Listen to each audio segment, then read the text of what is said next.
conversa de hoje vou contar a história da construção do Templo de Salomão. Davi foi escolhido e abençoado por Deus para ser um grande rei em Israel. Davi morava num lindo palácio em Jerusalém e o tabernáculo era o lugar onde ele e os israelitas adoravam a Deus. O tabernáculo era uma tenda portátil construída por Moisés lá no deserto e foi trazida pelos israelitas em suas peregrinações até a terra prometida. Certo dia, Davi pensou que não era justo morar num lugar tão lindo enquanto Deus habitava numa simples tenda. Por isso, resolveu construir uma casa para Deus. Mas Davi era um homem de guerra, tinha matado muitas pessoas em suas batalhas e o templo era um lugar santo.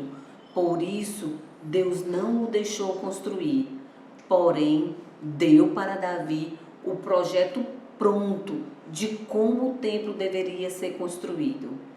Durante todo o seu reinado, Davi preparou tudo para a construção do templo. Quando já estava bem velhinho, escolheu seu filho Salomão para ser o rei no seu lugar. Deu para ele todas as instruções detalhadas e todo o tesouro que havia juntado para a construção do templo. Antes de morrer, Davi o encorajou, porque Salomão era muito jovem e havia recebido uma tarefa muito difícil: ser o rei de Israel e o construtor do templo de Deus. Olha o que Davi disse para ele: meu filho, seja forte e corajoso, mãos ao trabalho, não tenha medo, nem desanime, pois o Senhor, o meu Deus, estará com você. Ele não o deixará, nem o abandonará, até que se termine toda a construção do templo do Senhor. Crianças, quando tiver algo difícil para fazer, peça a ajuda de Deus. Lembre-se que Deus está com você. Ele é poderoso para lhe dar habilidade, coragem para fazer o trabalho que você precisar. Para começar a construção do templo, Salomão mostrou ser um jovem sábio. Colocou em prática todas as instruções do seu pai. Ouviu os conselhos dos líderes de Israel e dos mais velhos. Apesar de todo o tesouro que Davi havia deixado para construir o templo, toneladas de ouro, prata, bronze, ferro, madeira, linho e pedras de todos os tipos e tamanhos. Ainda assim, precisava de mais. Por isso, Salomão comprou cavalos e carros do Egito e da Cilícia e pediu madeira ao rei de Tiro, que prontamente lhe enviou muitas madeiras e trabalhadores profissionais. Salomão também organizou equipes de trabalhadores voluntários, 70.000 para levarem as cargas, 80.000 para talharem as pedras e mais de 3.000 trabalhadores para dirigirem a obra. Cada trabalhador fazia o que sabia: serventes, carpinteiros, desenhistas, ourives e muitos outros profissionais. Eles fizeram doações e trabalharam alegremente. O templo foi dividido em 3 principais partes: o pátio, o santo lugar e o santo dos santos. No pátio ficava o altar de sacrifícios pelos pecados do povo. Era feito de madeira e revestido de bronze. E a bacia, feita de bronze, servia para a purificação do sacerdote, que lavava as mãos e os pés antes de entrar no santo lugar. O santo lugar era feito de madeira e revestido de ouro, enfeitado com pedras preciosas. Nas paredes e nas portas eram desenhados querubins. E todos os utensílios que usavam no tabernáculo foram colocados no templo.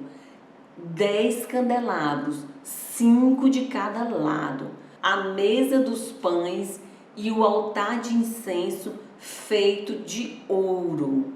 O Santo dos Santos era separado do santo lugar por uma cortina, e lá era o lugar que ficava a Arca da Aliança, toda de ouro. Neste lugar, a presença de Deus era manifestada, mas somente ao sumo sacerdote uma vez por ano. A grandiosa obra do templo foi construída no lado leste de Jerusalém, no Monte Moriá, num período de 7 anos, e ficou conhecida como o Grande Templo de Salomão. Depois de tudo pronto, Salomão reuniu o povo. Ele lembrou os israelitas que o templo havia sido construído para a glória de Deus e falou da importância de serem obedientes aos seus mandamentos. Depois Salomão orou diante de todo o povo. Deus estava feliz e encheu o templo de sua glória.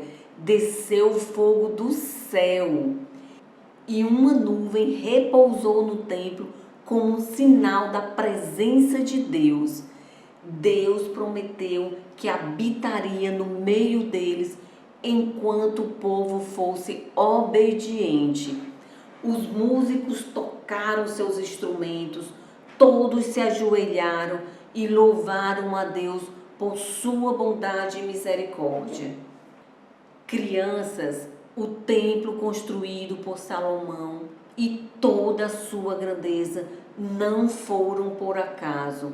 Deus tinha o propósito de mostrar algo infinitamente maior e mais importante do que aquele lugar físico. Uma das coisas que Deus queria ensinar ao povo era sobre sua santidade. Por isso, os israelitas eram separados da presença de Deus por uma cortina que ficava na entrada do lugar chamado Santo dos Santos. Hoje, todas as pessoas que creem em Jesus como Filho de Deus têm seus pecados perdoados e podem entrar na presença de Deus livremente. Sabe por quê?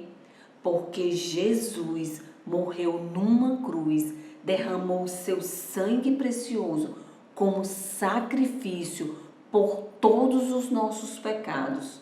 No dia da sua morte, a cortina do templo foi rasgada em 2 partes, do alto a baixo. Olha o que a Bíblia diz em Hebreus 10, 19 a 20. Por isso, meus irmãos, por meio da morte de Jesus na cruz, nós temos completa liberdade de entrar no lugar santíssimo, por meio da cortina, isto é, por meio do seu próprio corpo. Ele nos abriu um caminho novo e vivo. Crianças, isso é maravilhoso e profundo. Eu e você podemos nos tornar santos e estar na presença de Deus através de Jesus. Agora vamos baixar a cabeça, fechar os olhinhos e fazer a oração. Senhor Deus Todo-Poderoso e Santo, eu te agradeço pela Bíblia, que nos conta a história do teu povo e nos ensina a verdade sobre a salvação eterna.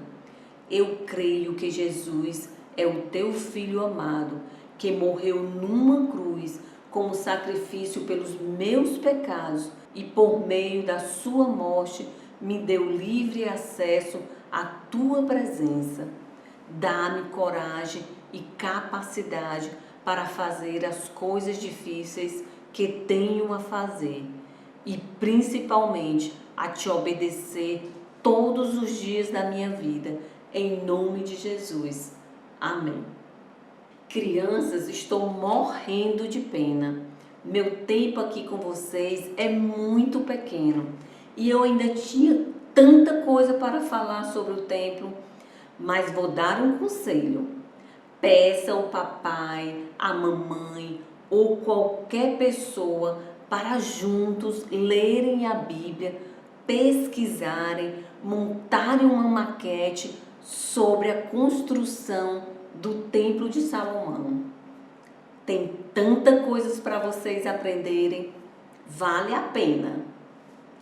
Na nossa próxima conversa, vou contar uma história sobre a sabedoria do rei Salomão.